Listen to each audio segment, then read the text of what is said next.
In this video, we'll learn the ta form conjugation. First of all, what is ta form? The ta form by itself is the past tense in informal speech.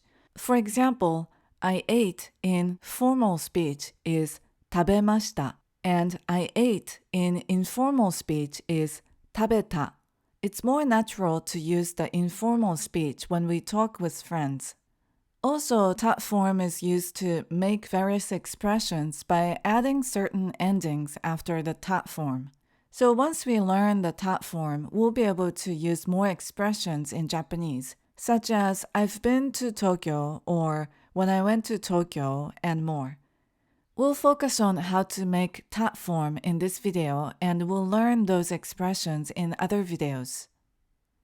If you already know the te form, it's super easy to make the ta form from the te form.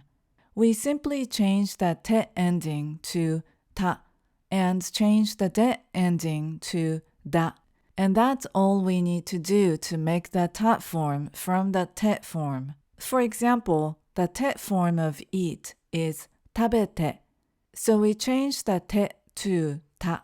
And now we have the ta form 食べた. Similarly, the te form of drink is 飲んで. So we change the de to da. And now we have the ta form 飲んだ. If you're not familiar with the te or ta form yet, no worries. This video will show you how to make that ta form. But the te form video has memory tips that may help you memorize the conjugation pattern.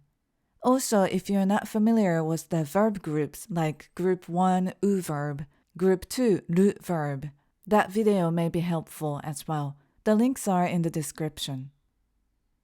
Now let's look at how to make the ta form for U verbs, Group 1.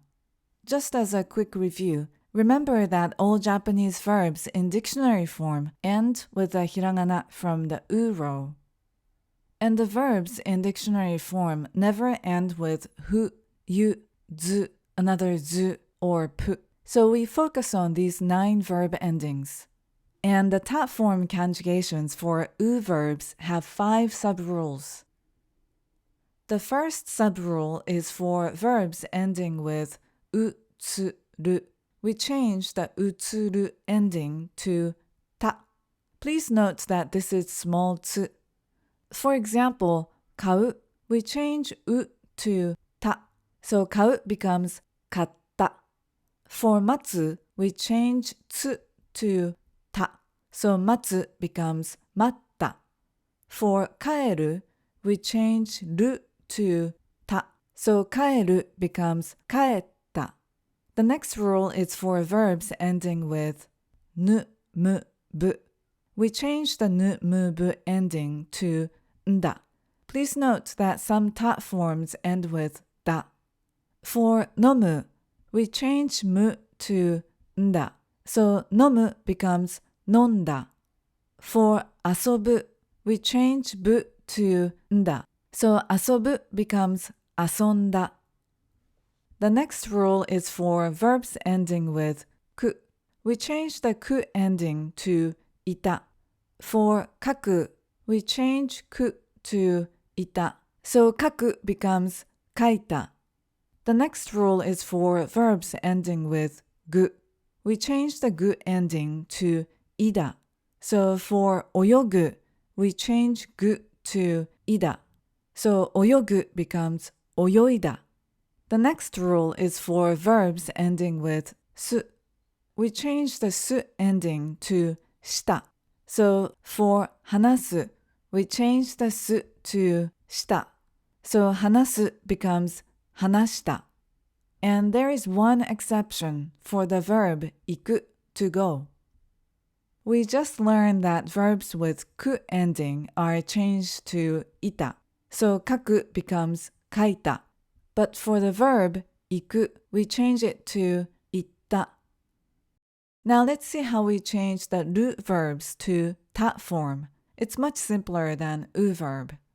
Here's 4 ru verb examples. 食べる, 見る, 起きる, 寝る.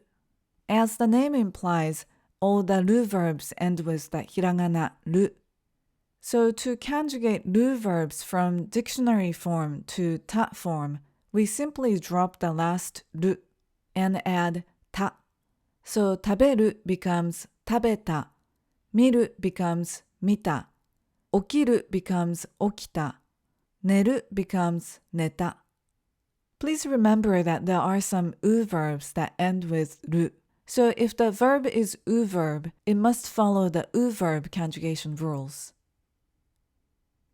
Next, let's see how to conjugate irregular verbs to ta form. Remember that we basically have only two irregular verbs, kuru and suru. The ta form of kuru is kita. It may be easier to just memorize, but change ku to ki and replace ru with ta. And the ta form of suru is shita. Change su to shi and replace ru with ta. Today we learned how to change verbs to ta form. Thank you for watching. ありがとうございます。